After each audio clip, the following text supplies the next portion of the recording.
Hey, make sure you subscribe to Doggie Diamonds No Filter podcast on iTunes. The link is in the description box. Also, leave a comment and rate the podcast. Thank you. Thank you.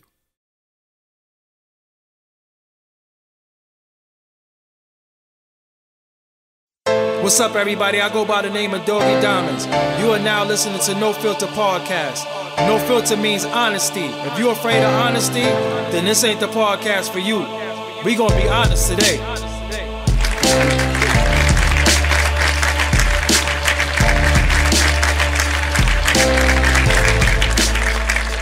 What's up, everybody? It's your boy Doggie Diamonds. You are now listening to Doggie Diamonds No Filter podcast. This is episode 51. I know that because I did all the episodes previously, so I know the numbers. Which is funny because it's actually not episode 51 because some of the episodes are shorter, so I didn't name them because they wasn't full-length podcasts, so I didn't know what to do with them. So I was calling them quick chats and shit, so I still might do some of that. But those are the episodes that might be like 10 minutes or some shit like that. It's not a full podcast, but I thought the audio was good. And you still might enjoy it and listen to it, so I still put it out. Because I was like podcasting before I knew what podcasting was. I didn't know podcasting was just audio. You know, I was always doing visual, but I didn't know that you could strip the audio and call it a podcast. And another thing, some of y'all need to stop going on YouTube and saying you got a podcast and you don't got no fucking audio. That's not a podcast. That's a video cast or just an interview or just you talking shit. But a podcast is audio, okay? You could put visuals to it. Visuals go to it, but it's audio, okay? So stop doing some YouTube shit with your poor sound quality and saying you got a podcast. You do not have a fucking podcast. And another thing about podcasting and interviewing, some of y'all motherfuckers gotta let y'all guests talk. Y'all talk too fucking much. They're there to tell their story. If you ask them a question, why are you not letting them answer the fucking question? And I see so many so-called podcasters do this because they're not real podcasters. Many of them are former artists or former entertainers or whatever, and they think because they got a few stories to tell, they could just do a podcast. That's what's happening right now. So everybody named Mama is doing it, fucking the game all the way up. But that's another story. But that, you know, it kind of ties in with what I want to talk about today, about age and entertainment and hip-hop. And mainly hip-hop in particular, because hip-hop is the only genre where we always talk about how old somebody is or how young somebody is. Like, no matter what the genre is, if you a singer, you can come out and you can be fucking 7 years old. You know, Michael Jackson was a child singer.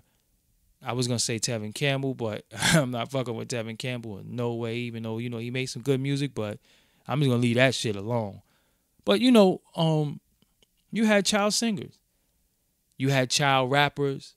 And, you know, people always put in a category. So now, in 2018, and from, I don't know when this shit started.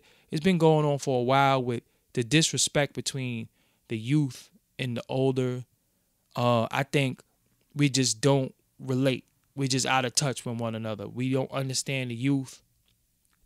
The youth don't understand us. And it's just a big clash, and somebody has to meet in the middle somewhere and kind of bridge that gap, because in order for hip hop and the music to really maintain and sustain, there's room for everybody. There's room for these young dudes. Is room for the elder statesmen to do music. Is room for fucking Melly Mel to still make albums, Grandmaster Caz. There's room for everybody, but it's seeming like if you don't make a certain type of music, you get put in a box. So if you make a certain type of music, you old. If you make a certain type of music, you young. And I seen Eric Sermon put a quote out there. I think it was yesterday on Twitter. He was saying something about, you know, why can't we get these young cats to rap lyrical? And I kind of disagree with that. There is lyrical young cats, but if you're looking in the mainstream, that's why they're mainstream. You're not going to get certain shit. See, with a lot of people that's older than me, I'm talking about the 40, the 43s and up, the people older than me, y'all have to realize that it's a new time and a new day, and you just gotta adapt to what's going on. That don't mean you have to like the music. That don't mean you have to support it. That don't mean you have to play it. That don't mean any of that. But it is a new time, and shit just happens. You know, the music is evolving into different things, and everything has its time. Now, what you're doing wrong, and I'm gonna tell everybody, all the elder statesmen in hip hop, what you're doing wrong is that you didn't find a young dude and really put them on. See, me, I believe in this, right? I believe in, okay, a young guy might be a little misguided. Because shit, I was 21, I was 18. You couldn't tell me shit. You couldn't tell me shit about shit. You couldn't tell me nothing about life. I thought I knew everything because that's just how you are when you're young. You think you know everything. You're just naturally rebellious to everything. So what you're supposed to do is you get you one of these young dudes or young ladies without trying to smash motherfuckers, and you show them the ropes. You guide them. You know, but you let them be them. So even if they doing mumble rap, even if they doing trap rap, even if they doing some of the music that you don't like, that you don't consider to be lyrical, still find a way to tutor them and guide them so they're not going out there misguided and undecided and doing stupid shit. What you doing is, a lot of y'all are just disgruntled and just mad that, you know, motherfuckers ain't in hoodies rapping on a corner with 40s. Yo, that shit ain't coming back. Like, when you really look back, let's all right. Let's keep it real. We gonna keep it real. We gonna keep it real. Doggie Diamond's no filter, for real, for real. We talking about mumble rap. So you mean to tell me that Mystical wasn't mumble rap? Who the fuck knew what Mystical was talking about? I didn't know nothing Mystical was talking about. Nothing. That shit wasn't mumble rap. Why is that not mumble rap? Early Busta Rhymes. I didn't know what the fuck he was talking about. Chip Fool. That shit, I didn't know what the fuck he was talking about. Shit, some of that shit Jay-Z was saying at one point, I didn't even know what the fuck he was talking about. So are you saying mumble rap is mumble rap based on the sound of the music, or you're talking about the lyrics and how they're saying it? Is that what makes it mumble rap? So just clarify that for me if you could. Because if we talking about mumble rap, that shit always existed. These little dudes ain't the first mumble rappers.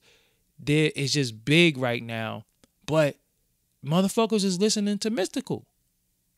I ain't know what the fuck Mystical was talking about. All you knew is shake your ass, watch yourself, shake your ass, show me what you're working with. But all that other shit he was saying, I was like, what the fuck is he talking about? And that was a little bit more audible. Earlier, prior to that make him say and all that shit, I ain't know what the fuck Mystical was talking about. Didn't even give a fuck. I just like, yo, I don't like this shit. So we always had, first of all, there's nothing new under the sun. So we always had different versions of different things. They just had different titles at the time. But nobody was rapping like Mystical. That was his thing to a certain extent. When Twista came out, I didn't know what the fuck he was talking about. When Bone Thugs first came out, I didn't know what the fuck they was talking about. Shout out to Crazy Bone. He's down with Digital Soapbox Network. He got a show called The After Hours Fix on Digital Soapbox Network. So just make sure you go to digitalsoapboxnetwork.com and check out Crazy Bone's show. But Crazy Bone, I'm going to keep it real. When you first came out and Bone Thugs came out, I didn't know what the fuck he was talking about. I'm from New York. That shit was just a little, I won't say fast, but I didn't understand it. It was fucking, I was drinking 40s. And shit was fucking with my drunkenness. You know, it was fucking with me trying to get drunk. It didn't mesh right. I couldn't get drunk to that shit. You know?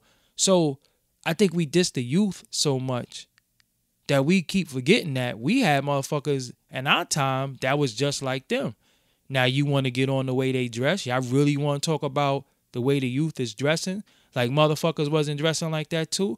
Let's not forget, before the early 90s and the cross colors and the carcanage and all that shit came out, dudes was wearing tight ass clothes too. Dudes was wearing blouses. Dr. Dre wasn't wearing lace and all that shit. Dr. Dre had that shit on too. And the father of hip hop, which is like funk, George Clinton and them, yo, they had fucking on, yo, dudes running around on stage with Pampers on. George Clinton, the great George Clinton, never intend, I'm never going to disrespect him or even intend to disrespect him, but I'm just keeping it a buck. Dude had on all types of crazy shit. He had rainbow hair too. He had rainbow fucking extensions in his hair.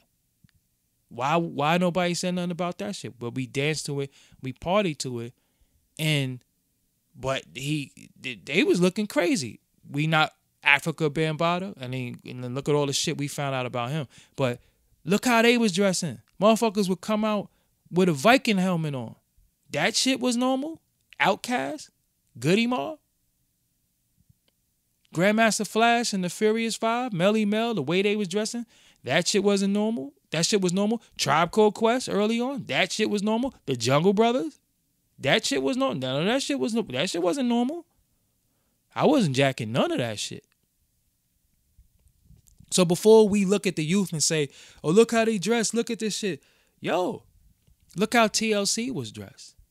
Then you had a phase where dudes is wearing like fucking 7X t-shirts. You don't remember that phase with Cash Money, they was wearing them white tees and them shits was like down to their fucking knees. You don't remember that? That shit wasn't cool neither. So we always had a time in hip hop where the way you dressed was just, I wasn't fucking with it. So that's why when I look at the way these dudes dress, I be like, nah, I ain't fucking with that. But I don't care. It don't make or break me. I don't put too much into it because I'm going to keep it real with you. 2018, you got dudes walking around with holy ass pants. They walking around with fucking pants with holes in it, in the knees. And I'll tell you, I'm not fucking wearing I'm not going to pay $200-$300 for no jeans with fucking holes in them. That is a complete waste of money. Now, I might buy some jeans and when they get a little older, they get a little hole in it. Cool. But I'm not going to be the one to go in the store and buy some jeans with holes in it. That's not going to happen. So when we looking at the way they dress, we look at the way they carry themselves, we always look at them and we diss the youth. But the OGs got to take a little bit more responsibility because we looking at them and we like, yo, they popping pills, they doing drugs, they doing this, these niggas is junkies, like motherfuckers wasn't smoking crack. Like dudes from in hip-hop wasn't smoking crack. Like dudes in hip-hop wasn't sniffing coke. Like dudes in hip-hop wasn't popping ecstasy before it became Molly, before it became Xanax. Xanax, did I say that right? Yeah, Xanax. We used to drink Cisco. They call that shit liquid crack. So they sipping lean, we was sipping Cisco. What's the fucking difference? Now the difference might be the chemical dependency on it and the effects that it has on you. But still, we had our vices that the generation before us didn't approve of. And we didn't give a fuck. I remember my older cousin Noonie used to see me drinking Cisco and he would take my bottle and roof that shit. And I'd be mad as fuck. This when Big and them was down on St. James in front of the liquor store. And I was too young to even get liquor. I was too young to even be drinking. So I would find like a crackhead from the hood and give him, because Cisco was on. For the small bottle was $1.50 and for the big bottle was $3. So I would either get J or I would get a crackhead from the hood to just go in there and go get me a bottle of Cisco. And I would drink that shit. And I was so fucking crazy with it. I would go get a bottle of St. Ives because St. Ives was 2 for $3. So we get 2 bottles of St. Ives, drink a little bit off of each bottle, and then pour the big Cisco or small Cisco in the bottle of St. Ives. So we drinking Cisco and fucking St. Ives. Ain't nothing, besides that, I ain't saying that shit is like lean. But that shit ain't right. And we did that shit. At fucking 15 and 16 years old, we was doing that shit. But the difference was we didn't know the effects that it would have on us later on. And there was nobody older than us saying, In hip hop, rather. In hip hop. Because it was people in the hood telling you shit. But I'm talking about people in hip hop that was saying, yo, you drinking that fucking St. Ives? No. St. Ives gave out endorsement deals. St. Ives gave out endorsement deals. Remember the St. Ives commercial? Big had one. Wu-Tang had one. Ice Cube had one. MC8. EPMD. You know what I'm saying? EPMD shit was dope too. You know, yeah. Wu-Tang shit was dope too. Damn, remember that beat? That shit was dope. But anyway, yeah, a lot of people had St. Ives commercials. More than that, I think Snoop might have one, but everybody had St. Ives commercials. That shit wasn't cool to drink, but we was drinking that shit. So when I see them drinking they lean and drinking shit and doing shit that they had no business doing, that shit just remind me of what we were doing. Now, the difference is we in the information age and we got education, so we could say, yo, little bro, yo, don't be drinking that shit. Look what happened to DJ Screw. Look what happened to Pimp C. Look what happened to various others that died or had complications from drinking that. Okay, you don't remember Pimp C? Okay, you don't remember DJ Screw? Look at Fredo Santana. See, that's what we doing wrong. We keep chastising them and making them always feel low and belittling the youth instead of educating them on shit. Because, again, you remember being 18. You remember being 21. You remember being 22, 23. You remember thinking you knew every fucking thing. I know I did. I remember motherfuckers couldn't tell me shit. I remember saying stupid shit like, yo, I don't give a fuck if my liver fail. I don't care. I'm getting fucked up. I remember saying dumb shit like that. I remember that. So I know what it's like to be young, reckless, and not give a fuck. But in hip-hop now, we in the information age where we know health is wealth. We watching people pass away from poor health. We watching people, suffer through ailments due to poor health, poor education. So now we know better. So now it's our job to say to the youth, yo, this, that, and the third. Okay, if they don't want to listen, it's on them. But you don't just knock them and say, yo, y'all junkies, y'all ain't shit, because we be doing that shit, and I'm guilty of doing that shit too. But then I started thinking like, yo, hold up. Whose job is it to put them on? Because the system is not going to tell them. The system of hip-hop, the system of the music industry is not going to tell them, yo, y'all are fiends. They're not going to do that because they're making money off it. That's our job to do that shit. It's our job to say to them, yo, y'all bugging the fuck out right now. Y'all need to cut that out. Y'all need to stop drinking. Y'all need to stop doing this. That's our job to do that shit as the people that's older than them. And a lot of us are not doing that. A lot of us are just getting mad and calling them little crackheads and calling them shit. And that should be funny. So I be laughing, but then when I really think about it, what if I was young and somebody was calling me all these fucking names? I'd be like, fuck you. And I'm going to continue doing me. So that's a part of the disconnection because we looking at the way they dress. We looking at the music that they make. We looking at what they drinking. We looking at the shit they smoking. But hey, if we look at, before my time, the 80s, and during my time, during the early 90s, motherfuckers was smoking crack, smoking wools. Wools is crack and weed mix. Motherfuckers was sniffing dope, sniffing cocaine, doing all types of shit to get high, just like the youth was, but the drug was different. The drug was different. So I'm not going to knock them. All I can do is do like some outreach shit. The young dudes that I come across, just try to put them on. Just say, yo, bro, I get it.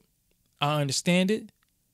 But nah, that shit you ain't going to be able to last like that without shitting them, because the rebellious nature of people, the minute somebody say some shit to you don't like, you automatically tell them go fuck theyself. I don't care who it is. It could be your parents. It could be your grandmother. It could be your uncle, your aunt, your cousin, your peer. Somebody disrespect you, like, man, fuck you. That's just how it goes. So I think it got to be a way that we could communicate with the little dudes without just straight up throwing them away and shitting on them. So that's enough of me defending the youth. Oh, before I do that, a lot of y'all OGs, a lot of shit is y'all fault too, man. You got to take responsibility For example, this is no criminal intent. No SUV. I always say SUV when it's SVU. I always say SUV like a fucking idiot. Who else say SUV? But it's SVU. But it's not SVU criminal intent. I think it's law and order criminal intent. Anyway, back to the subject. I was in the Barclays for the Source. I think they had like a big show, but I was in the Barclays. You know, Barclays is in my neighborhood, so I went to the Barclays. And it was groups there. It was Bone Thugs there. It was Dipset was performing. Lil' Kim was performing. Y'all might have seen footage on Forbes DVD of Lil' Kim doing the Shmoney dance. That's where I filmed that at the Barclays. And Wu-Tang was there, the whole Wu-Tang clan, right? So imagine me doing hip-hop journalism and you see Wu-Tang. And you like, holy shit, like this is the legendary Wu-Tang. Even though, you know, I know some of the members, I know mostly all of them off the record, off camera, before Wu-Tang. But still, for hip-hop, for what you're doing in this game, to get a Wu-Tang interview, if not all of them in its entirety, one of them individually or a few of them collectively, it's still what you strive for in this business. So I've had an Inspector Deck interview before. I've had a Method Man interview before. I've had a Capadonna interview, as you know, before, and shot videos for him. I even got a RZA interview that never surfaced. So I got a lot of these interviews that never surfaced. So only people I never interviewed was U-God. I got a Raekwon interview that never surfaced. I got a Ghostface interview that never surfaced. You know, I'm a loser sometimes, but I have them. They're out there on tape somewhere. I even had a Killer Priest interview that mysteriously disappeared, but I don't even want to talk about that because every time I think about that, I get fucking mad. But so I see Jizza, and I'm like, you know, this is, you know, some of y'all might say Jizza, which is his name, one of his attributes, but this is the genius. This is the genius from Cold Chillin'. This is Come Do Me, you know. Pause. I gotta pause that. But this is genius from, you know, from the Wu-Tang Clan. But this is genius that I knew before I knew what Wu-Tang was. And I remember the record Come Do Me, and I remember all that shit. So I'm like, yo, this is genius. This is somebody who, you know, is a OG in the business because he been out before Wu-Tang. He's had a record deal before. And he's also one of the most incredible lyricists in hip-hop history. So I see genius, and I'm like, oh, shit. That's the Jizza. Yo, that's the Jizza. I got, like I said, I got interviews with everybody. So I see genius, and I'm like, yo, genius, peace, what's good? Could I get an interview, you know? Now, he's there. This is the Source. The Source is what? A publication. It's not a booking agency. It's not, this is a fucking publication. It's a Source. Now, black male, independent, Doggie Diamonds, Forbes DVD, independent, black man. And like I'm saying, I'm telling you the story. I'm not saying this to disrespect Genius or, you know, he might have been having a bad day or whatever the case may be. But I'm telling you what's wrong with some of the elder statesmen in hip hop. So I see Genius and I'm like, yo, Jizza, what's up? What's good? Yo, what's up? My name is Doggie Diamonds, Forbes DVD. Could I get an interview? No interviews. I'm like, what? Now I'm not doing no interviews. Yo, do you know how disappointed I was in him? You know how, like, that shit was very disappointing because I'm like, yo, why you not doing no interviews? Like, what the fuck? You all right, give me a drop or some shit. Like, you fucking genius. Like, I'm here and yo, you here and you from Brooklyn, I'm from Brooklyn. Couldn't wait to see you. And you made records that I love, I supported. And, you know, no interviews. that shit was very disappointing to me. So shit like that make you say, nah, I don't want to support you no more. I don't want to fuck with you. I mean, I didn't take that, that path, but I can see why some people look at the OGs in the game as bitter, angry, and don't want to fuck with them. And that was, if I wasn't who I was and I didn't have, knowledge of myself and giving him the benefit of the doubt for whatever reason, because I don't know what the fuck he was on, I could have just been on some bitter shit and be like, yo, I ain't never supporting him. I don't care what his name is on, whatever I don't care. Because of how he just brushed me off. You know what I'm saying? And like I said, me being who I am, I'm a man. I know he's a man. He could have been having a bad day, bad moment. He could have not wanted to been there. He could have been not feeling well. All types of variables. And I'm making up excuses for him because I don't want to think bad about him.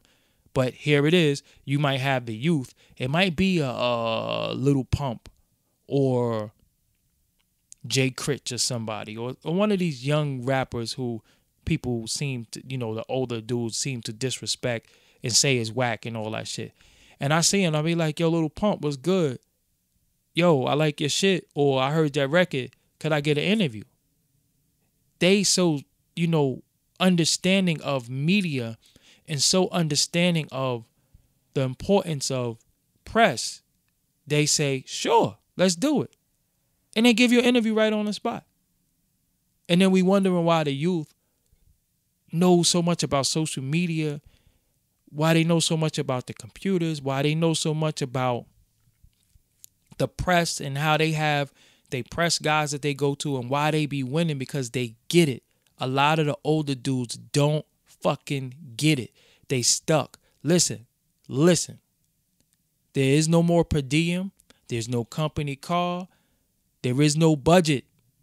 There is no budget. Nobody has a budget for you. You have to grind. You have to do it yourself.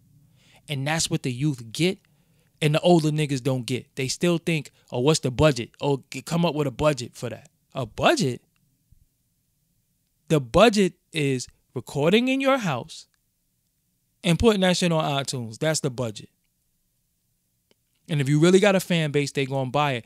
And that's what happened to music. So, as disheartening as it is, when you see, and like I said, I'm just keeping it real. I'm not trying to be disrespectful, and I'm not calling nobody out. But when I see groups like De La Soul and Eric Sermon and TLC, groups that, I know touch paper, groups that toured all over the world, groups that have albums and historical records, not so much maybe as TLC, but they put their work in, and I guess that's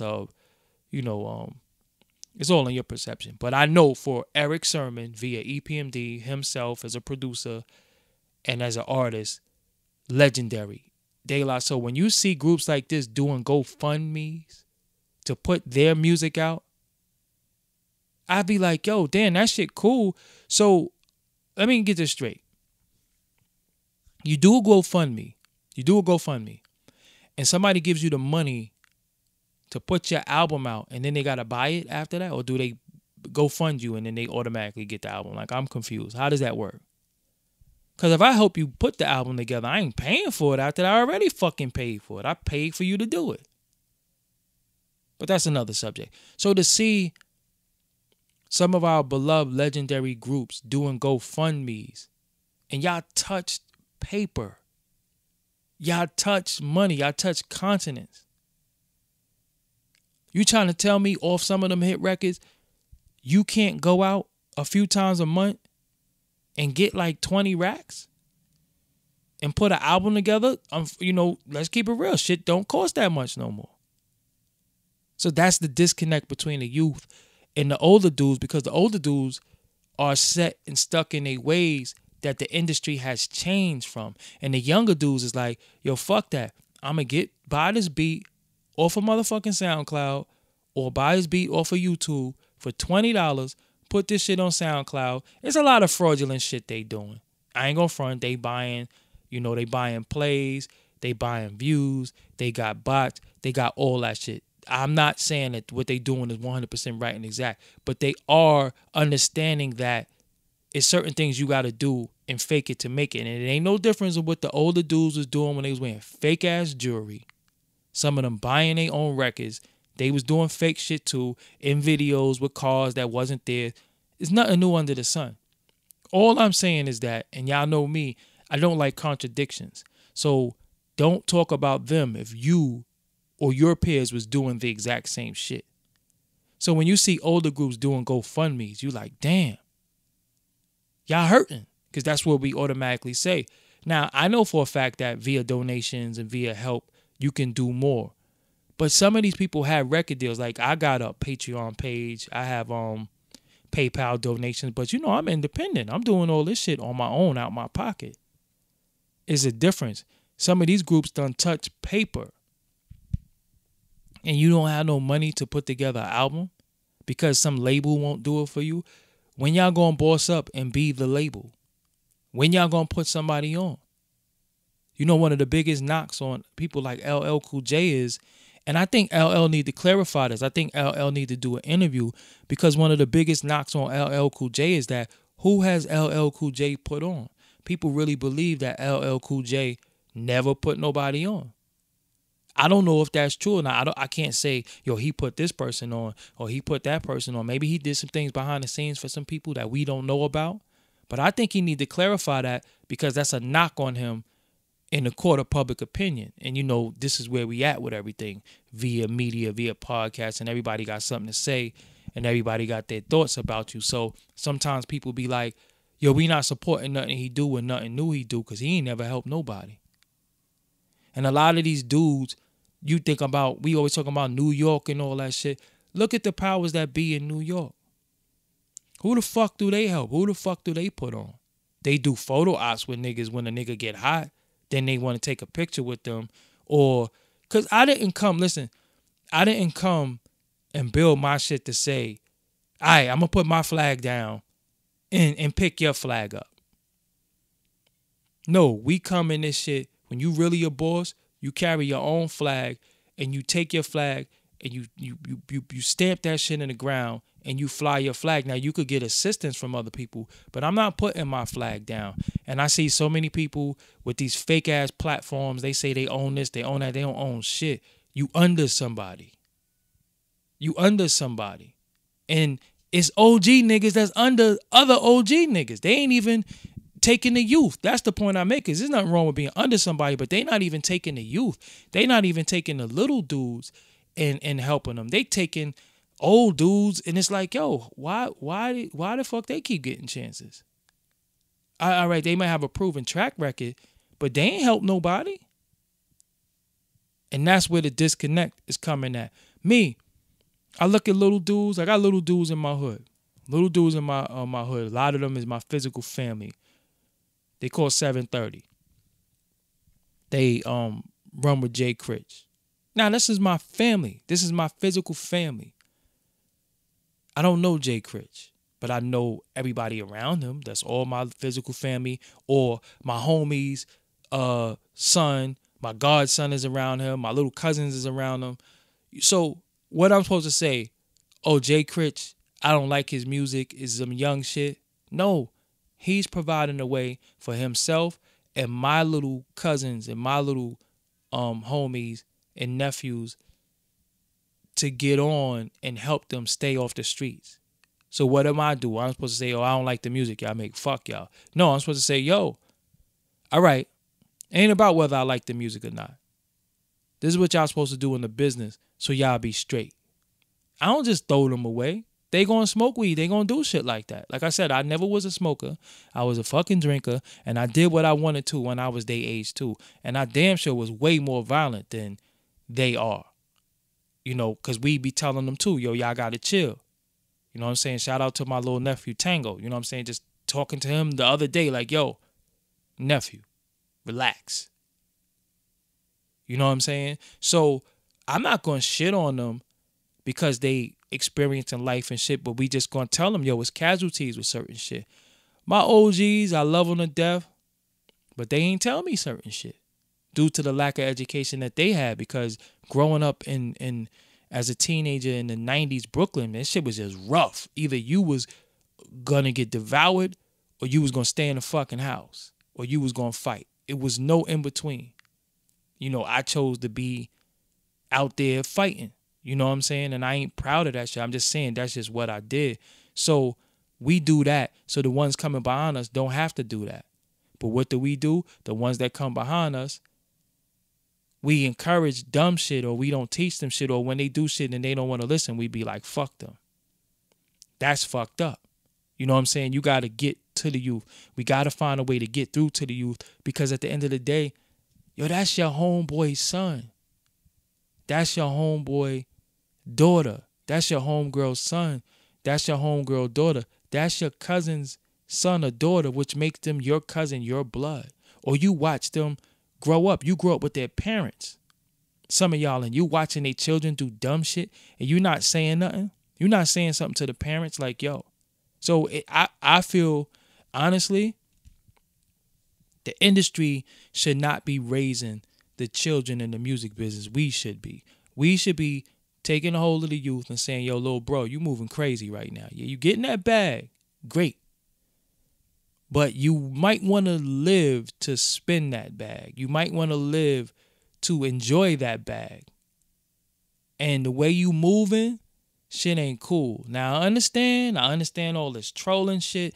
I understand all this shit that takes place on the internet. I understand. But that shit gonna get somebody killed. It's either gonna get you killed or somebody innocent killed around the circle, and that shit ain't cool.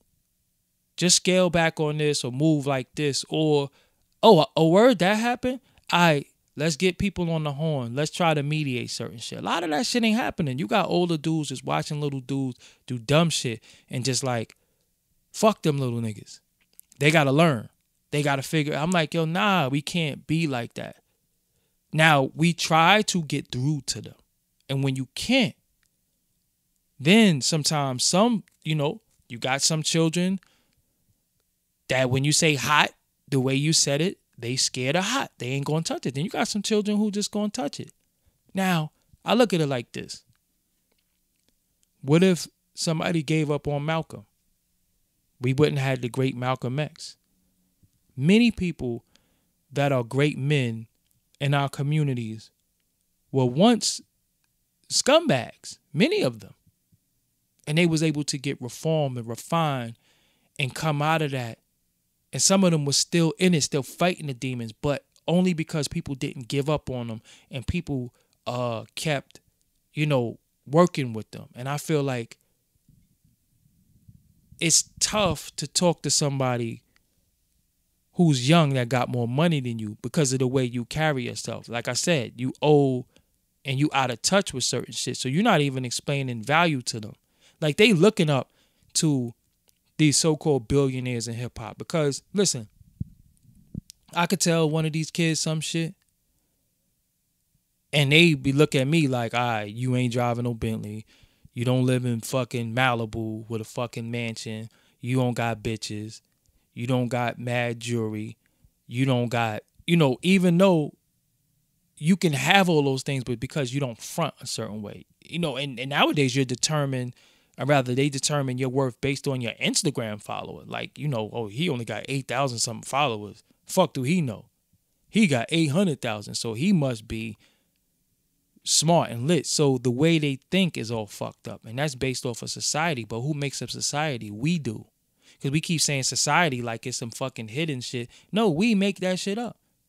Some people who claim to have knowledge of self are on Love and Hip Hop or actually watch that shit. So you contribute to the numbers of the ratchet shit. And I ain't gonna single out Love and Hip Hop. I mean all types of shit.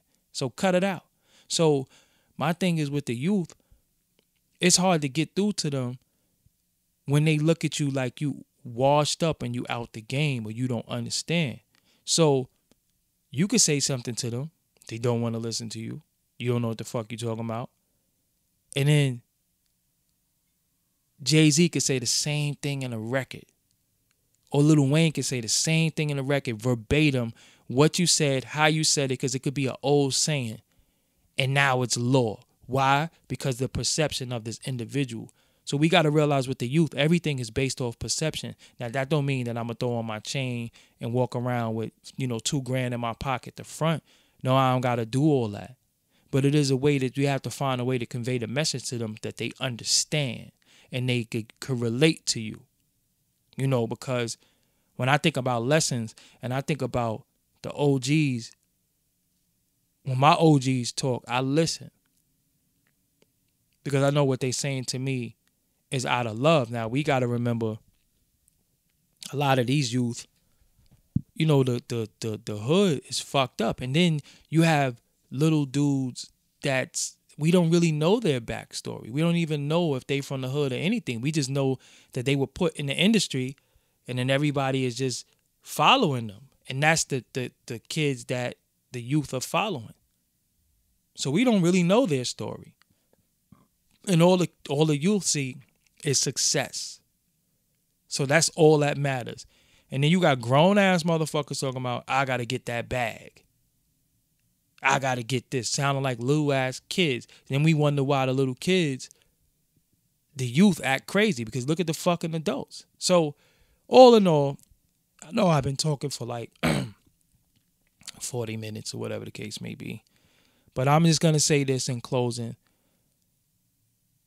I don't really 100% blame the youth. I blame the parents, the grandparents, the aunts, the uncles. I blame a lot of us for letting this shit spiral out of control and get out of control. And then we want to just keep pointing fingers at the kids. But, we raised them. And some of us didn't raise them. And some of us didn't raise them right. And some of us start joining them and acting like them. And they say if you know better, you do better. So if you're a grown-ass man, and you know better, why you acting like a little-ass boy or a little girl? And some grown-ass men acting like little girls. Yeah, I said that shit right. I didn't fuck that one up. That was right and exact. So, I'm Doggie Diamonds. That's just something for you to think about, something for you to ponder, something for you to, grab one of your young boys up and just really build with them. Listen to this, and just really try to find a way that it's a mutual respect between the youth and the older G, the older G's and the young G's, because we got to respect them. They coming. They the future. And instead of always being angry and cursing them out, telling them how they ain't shit, remember you was doing that shit at one point too. And some of y'all was fucking crackheads. I ain't never smoked no crack. I never smoked anything in my life, but some of y'all was smoking crack. So stop acting like you was holier than thou. You got missing side teeth and shit like that because from all the crack you smoke. Cut it out. So I'm Doggie Diamonds. This is Doggie Diamonds No Filter podcast. Make sure you subscribe to me on all audio platforms except for SoundCloud. I'm no longer on SoundCloud.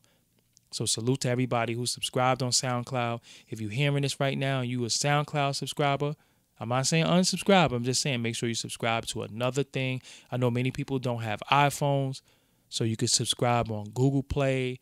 They got Castbox. They got many different platforms, so you could listen on Audio Boom. I know some people was complaining about the play on Audio Boom. I can't tell you, I can't help you with that, but I'm going to investigate that myself. I never had an issue with that. I'm on all social media, DOGGIE, DIAMONDS, on all social media.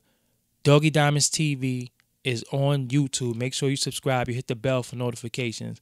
I ain't going to be begging for fucking subscribers too, man. I tell y'all subscribe, y'all need to subscribe. That's that. Because y'all be subscribing to these sucker niggas, dick riding in comments. I be blocking people and unfollowing people when I see you dick riding. I don't like that shit. But anyway, I'm Doggie Diamonds.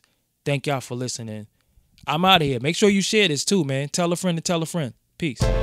All right. I got to get the fuck out of here. Thank you for listening to Doggie Diamonds No Filter podcast. If you like this podcast, make sure you share this. Spread the word. Talk about it. Argue with me. I don't give a fuck what you do. Leave a comment. This is Doggie Diamonds. I'm out of here. See you on the next podcast. Peace. Doggie Diamonds did this.